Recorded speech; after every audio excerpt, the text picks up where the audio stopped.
Hello students, आज हम बात करेंगे 11th कॉमर्स के सब्जेक्ट अकाउंट्स की। और जिसमें आज हम एक न्यू चैप्टर स्टार्ट कर रहे हैं। न्यू चैप्टर है हमारा कैपिटल एंड रिवेन्यू। ये एक थ्योरेटिकल चैप्टर है, थ्योरेटिकल भी, और उसके बाद उसमें न्यूमेरिकल्स भी दिए गए हैं।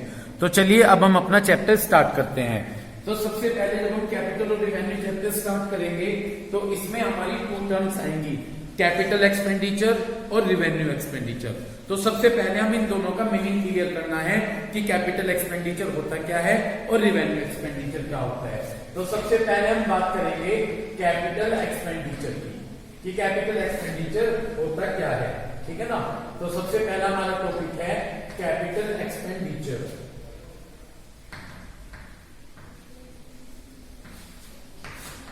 तो स्टार्ट करते हैं कैपिटल एक्सपेंडिचर को। Any expenditure which is incurred in acquiring or increasing the value of a fixed asset is termed as capital expenditure। यदि हम कोई एक्सपेंसेस करते हैं जिसमें हम उस एक्सपेंसेस को करके या तो कोई फिक्स असेट्स एक्वायर का मतलब खरीदते हैं या फिक्स असेट्स की वैल्यू को इंक्रीज कर देते हैं। यदि हम कोई एक्सपेंसेस करेंगे और जब हम वो एक्सपेंसेस करेंगे तो उस एक्सपेंसेस के बदले या तो हम कोई फिक्स असेट्स खरीदेंगे या फिक्स असेट्स की प्राइस इंक्रीज हो जाएगी, तो उसे हम क्या कहते हैं, उसे हम कैपिटल एक्सपेंडिचर कहते हैं। तो कैपिटल एक्सपेंडिचर का मीन्स क्लियर हुआ। कैपिटल एक्सपेंडिचर का मतलब है कि यदि कोई हम एक्सपेंसेस कर रहे हैं और उस एक्सपेंसेस करने के कारण या तो हमने कोई फिक्स असेट्स खरीदी है या फिक्स असेट्स की प्राइस, फिक्स असेट्स जो है, फिक्स असेट्स इंक्रीज हो गई है, फिक्स असेट्स की वैल्यू क्या हो गई है, इंक्रीज हो गई है, तो उसे हम कैपिटल एक्सपेंडिचर कहते हैं। बड़े आराम से कूल होकर ध्यान से सुनिएगा।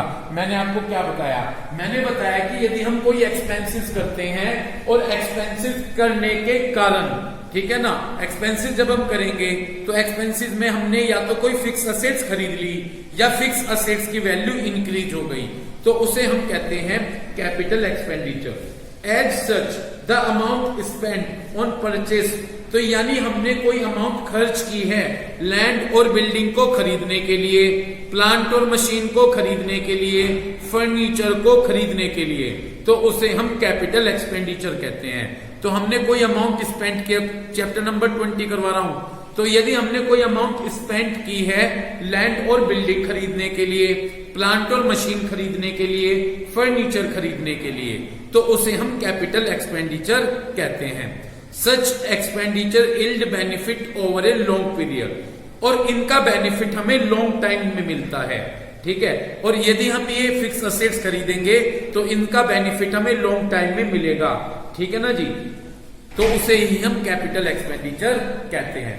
क्लियर हुआ कैपिटल एक्सपेंडिचर का मतलब। तो कैपिटल एक्सपेंडिचर का मतलब है यदि हमने कोई एक्सपेंसेस किया, तो एक्सपेंसेस किया उसमें हमने कोई फिक्स असेट्स परचेज की, हमने क्या परचेज की, कोई फिक्स असेट्स खरीदी या फिक्स असेट्स के वैल्यू में इंक्रीज हो गया, तो उसे हम कैपिटल एक्सपेंडिचर कहते हैं।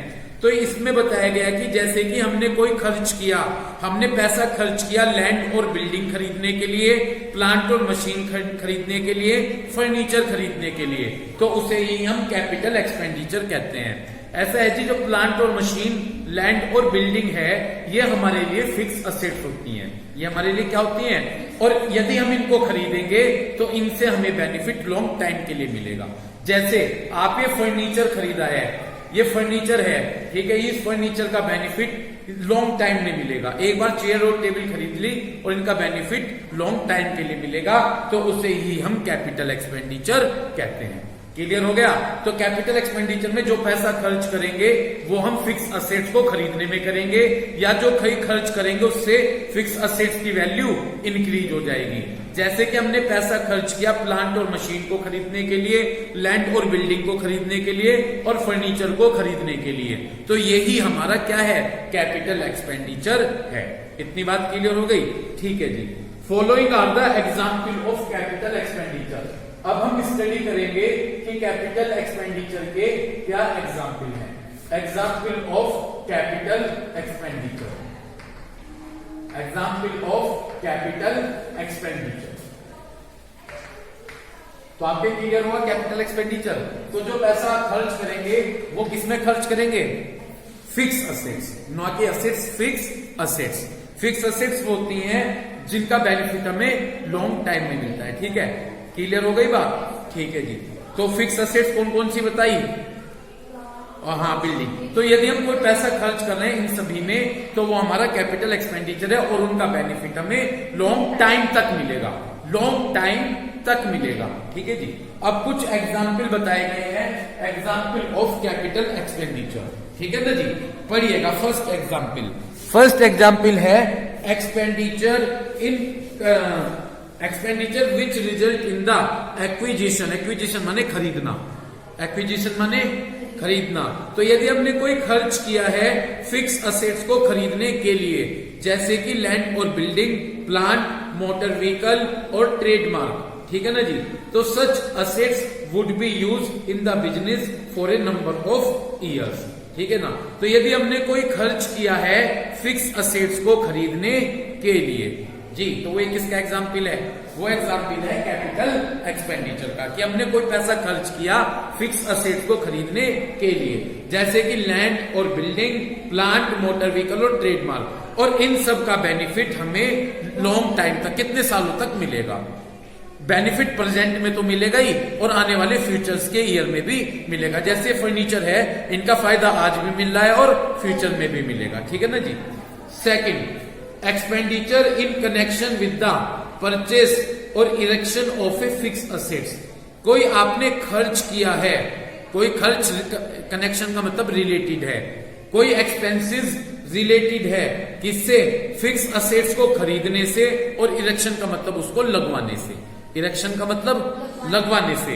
तो कोई हमने खर्च किया है कोई फिक्स असेट्स को खरीदने में और उसको इरेक्शन करवाने में, जैसे कि हमने वेजिस का मतलब मजदूरी दी वर्कर को, ताकि मशीन को इरेक्टिंग का मतलब लगवाया जा सके जी। एक बार इन्हें बच्चों को कह के आना बराबर वाली क्लास में कि सर ने कहा चुप हो जाओ। ठीक है, वीडियो में डिस्टर्बेंस। हाँ, ये बराबर वाली क्लास है, ठीक है ना, कह के आराम से आगे बैठ जाना। Expenditure is connection with the purchase और erection of a fix assets. हमने कोई फिक्स असेट्स खरीदी और उसको इरेक्शन लगवाया, तो उससे रिलेटेड जो खर्चा होगा, जैसे कि हमने वेजेस पेड की वर्कर्स को, हमने क्या पे की? हमने वेजेस पे की वर्कर्स को कि मशीन लगवाने के लिए। हमने कार्टेज पे किया, कार्टेज का मतलब लाने ले जाने के खर्चे। हमने प्लांट और मशीन पर कार्टेज एक्सपेंसेस पे किया। ठीक है ना जी। ओवरहोलिंग ऑफ सेकंड हैंड मशीन को, ओवरहोलिंग का मतलब जो खराबी है उसको सही करवाई, तो उसमें जो हमने पैसा खर्च किया वो भी कैपिटल एक्सपेंडिचर का ही एक एग्जाम्पल है। समझ गए? तो हमने कोई फिक्स असेट्स खरीदी या उसको हमने इरेक्शन का मतलब लगवाया, जैसे कि हमने मशीन को लगवाने के लिए मजदूर को क्या दी? वेजेस। मैं एक मशीन लेके आया 5000 की, मैंने मजदूर को लगवाने के लिए 500 रुपए दिए, तो अब ये मानकर चलूंगा मेरी मशीन 5500 की है, वो उसकी कॉस्ट में ही ऐड कर देंगे। समझ में आ गया? और हमने कोई कार्टेज पे किया प्लांट और मशीन को लाने से रिलेटेड, और हमने सेकेंड हैंड मशीन को सही कराया, तो ये खर्चे सब एग्जाम्पल हैं किसके? कैपिटल एक्सपेंडिचर के एग्जाम्पल हैं। Okay. Third, expenditure which result in the extension और इंप्रूवमेंट ऑफ फिक्स असेट्स। हमने कोई फिक्स असेट्स क्या की? हमने कोई फिक्स असेट्स पर खर्च किया ताकि हम उसको एक्सटेंशन का मतलब बढ़ा सकें, कोई फिक्स असेट्स और ज्यादा बढ़ा सकें, और इंप्रूवमेंट का मतलब उसको सही कर सकें, उसमें कोई इंप्रूवमेंट ला सकें। इतनी बात समझ में आ गई? इसके लिए हमने कोई एक्सपेंसेस किया, and which increase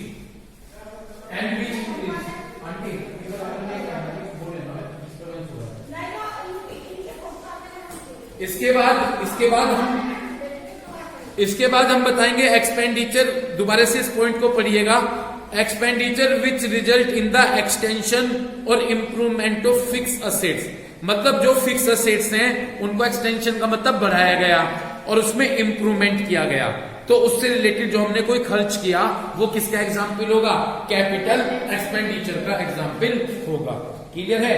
which increase the earning capacity of such asset. उससे वो जो खर्च किया उससे क्या हुआ? उस असेट की अर्निंग कैपेसिटी बढ़ गई। ठीक है ना। तो वो भी एक एग्जाम्पल होगा किसका भाई, कैपिटल एक्सपेंडिचर का। क्लियर है।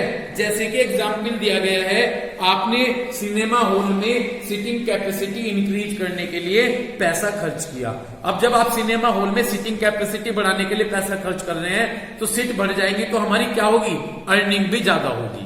क्लियर हो गई।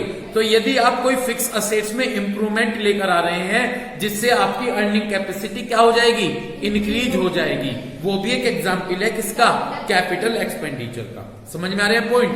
पहले मुझे बताओ तीनों पॉइंट में अगर कोई दिक्कत हो तो बताइए।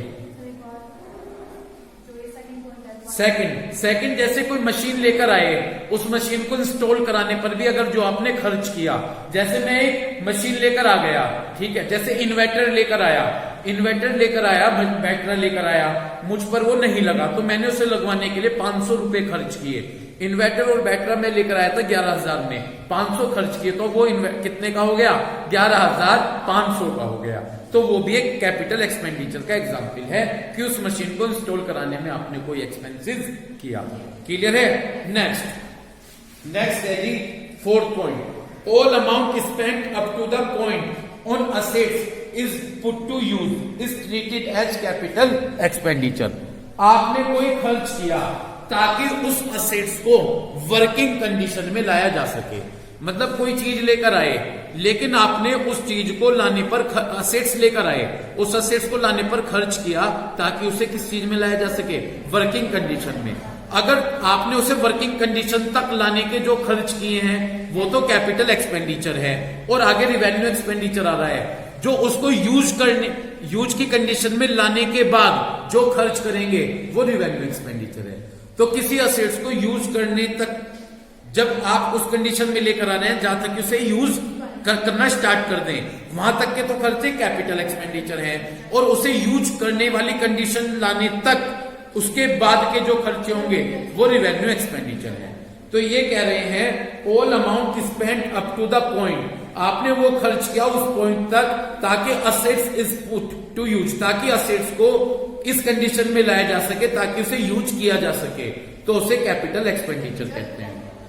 तो कहां तक के खर्चे, उसे यूज में लाने तक के, कि उस कंडीशन में लाकर खड़ा कर दे जहां पर उसे क्या किया जा सके, यूज किया जा सके, तो वहां तक के खर्च तो क्या होंगे, एक्सपेंडिचर। और उसके बाद जो यूज आने के बाद के जो खर्च, हाँ बिल्कुल, जैसे कि लीगल फीस और ब्रोकरेज, आपने कोई लीगल फीस और ब्रोकरेज का मतलब कमीशन पे किया to acquire a property, acquire का मतलब खरीदने के लिए, एक प्रॉपर्टी को खरीदने के लिए।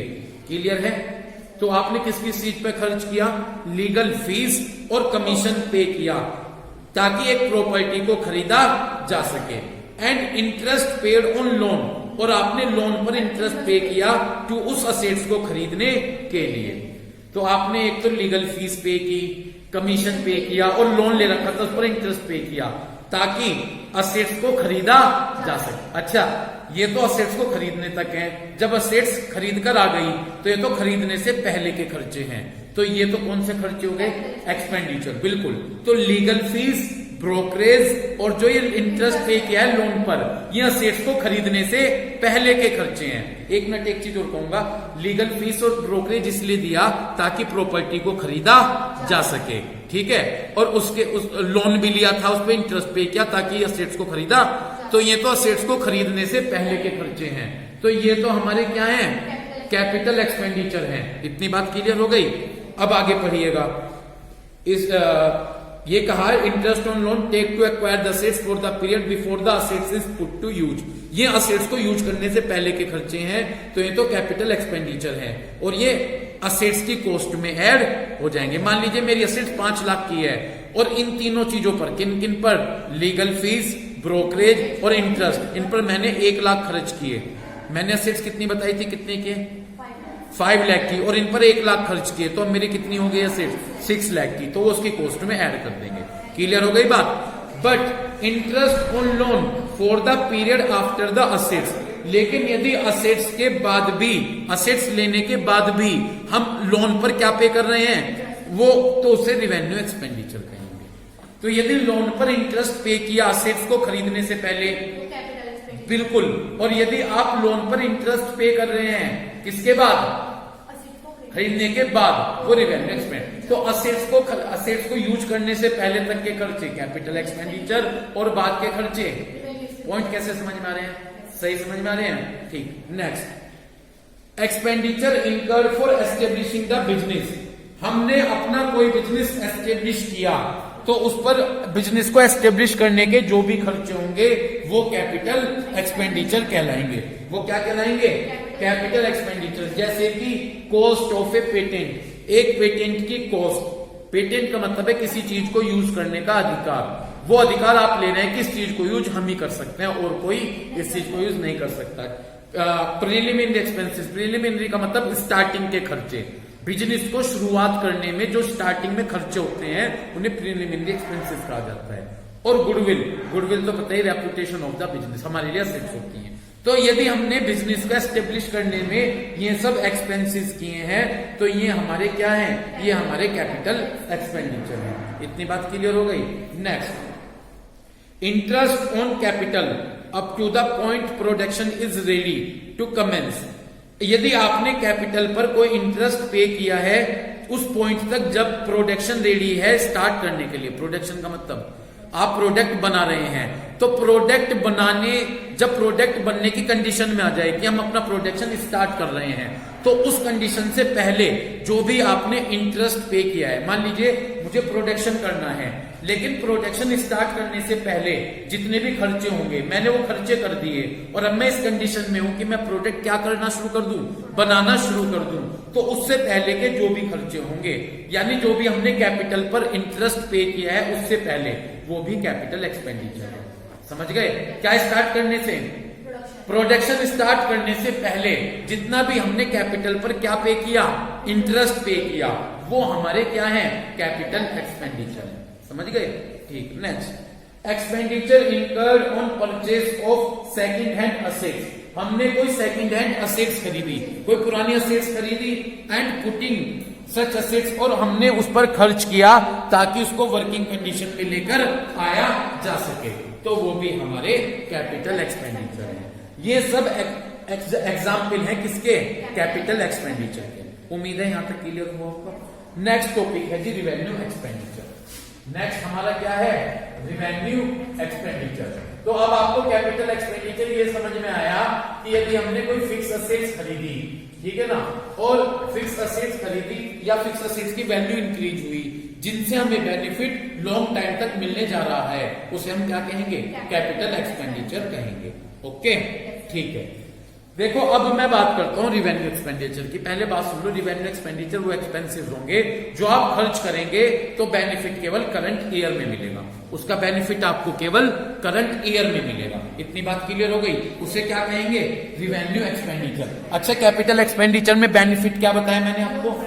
करंट में तो मिलेगा ही, साथ में लॉन्ग टाइम तक मिलेगा। लेकिन रिवेन्यू एक्सपेंडिचर में जो बेनिफिट मिलेगा आपको वो केवल करंट ईयर में मिलेगा। इतनी बात में क्लियर हो गई? ठीक है जी। तो उसे हम रिवेन्यू एक्सपेंडिचर कहते हैं। पढ़िएगा। Any expenditure the benefit of which is received during the current year. इन्होंने कहा कोई भी ऐसा एक्सपेंसेस जिसका बेनिफिट हमें केवल किस में मिलेगा? करंट ईयर में मिलेगा, उसे हम रिवेन्यू एक्सपेंडिचर कहते हैं। क्लियर हुआ? तो बेनिफिट केवल जिस साल में खर्च कर रहे हैं उस साल में ही आपको बेनिफिट। जैसे आप अपनी स्कूल की फीस देते हैं, 1 साल की फीस है, जिस साल फीस दोगे बेनिफिट उसी। अब आप 11th की फीस पे करो, 11th में बेनिफिट मिलेगा, 12th के लिए अलग फीस देनी पड़ेगी। समझ गए? तो उसे रिवेन्यू एक्सपेंडिचर कहते हैं। जैसे कि as such all the revenue expenditure are debiting to trading and P&L account. अभी मैंने पिछला चैप्टर जो फाइनेंशियल स्टेटमेंट विद एडजस्टमेंट करवाया था उसमें हमने ट्रेडिंग और P&L बनवाया था। तो रिवेन्यू एक्सपेंडिचर को क्योंकि हमारे लिए खर्च है तो इसलिए हम इन्हें ट्रेडिंग और P&L अकाउंट के डेबिट साइड में लिखेंगे। कौन से साइड में लिखेंगे? ट्रेडिंग और P&L अकाउंट के डेबिट साइड में लिखेंगे। समझ गए? तो भाई पहले बताओ रिवेन्यू एक्सपेंडिचर कौन से होंगे जिनका बेनिफिट हमको करंट ईयर में मिलेगा? वो हमारे क्या कहलाएंगे? रिवेन्यू एक्सपेंडिचर कहलाएंगे। इतनी बात आपकी क्लियर हो गई? ठीक है जी।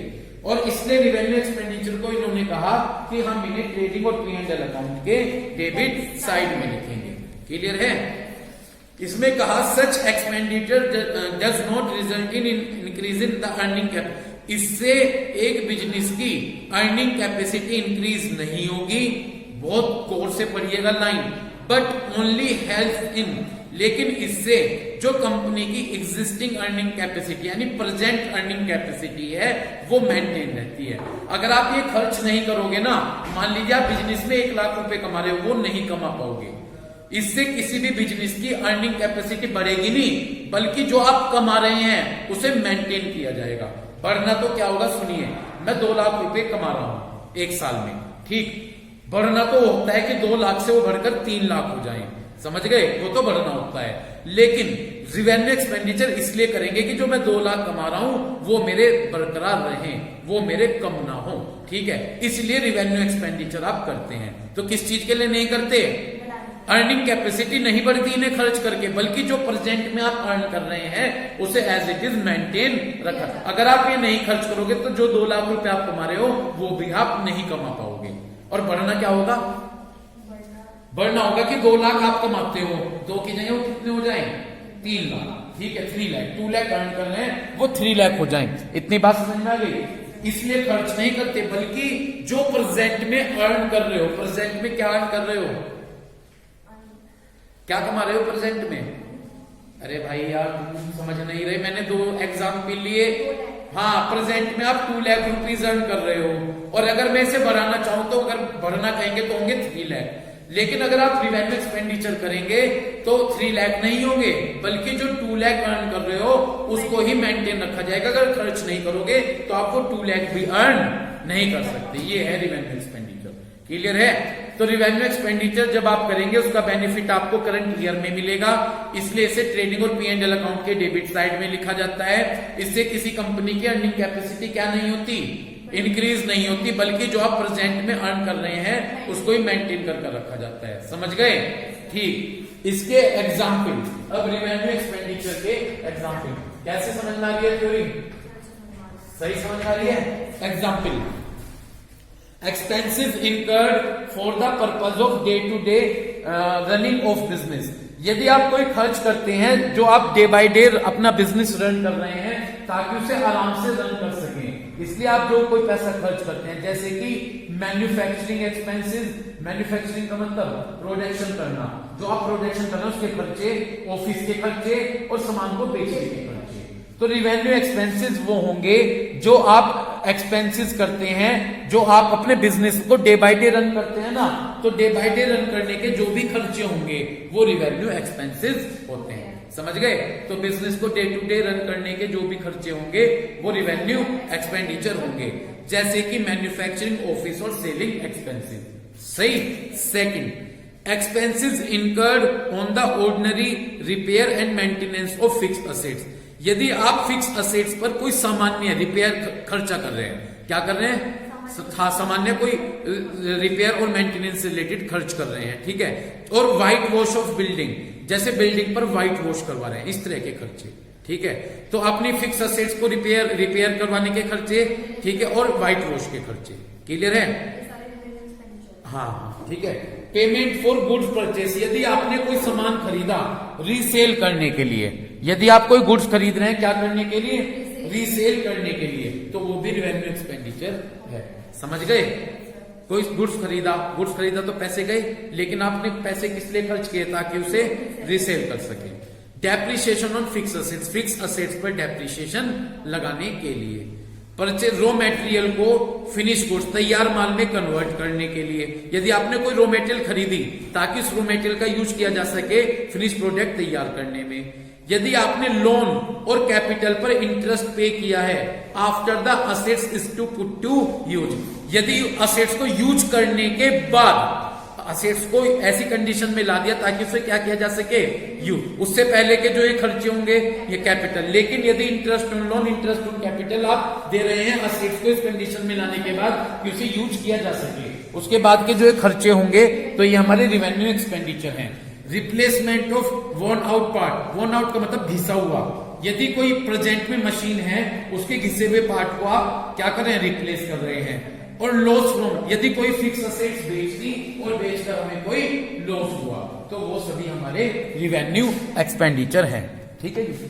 तो आज हम वीडियो में यहीं तक डिस्कस करेंगे, जिसमें हमने कैपिटल एक्सपेंडिचर का मीनिंग, उसके एग्जाम्पल, रिवेन्यू एक्सपेंडिचर का मीनिंग और उसके एग्जाम्पल्स को स्टडी किया। Thank you.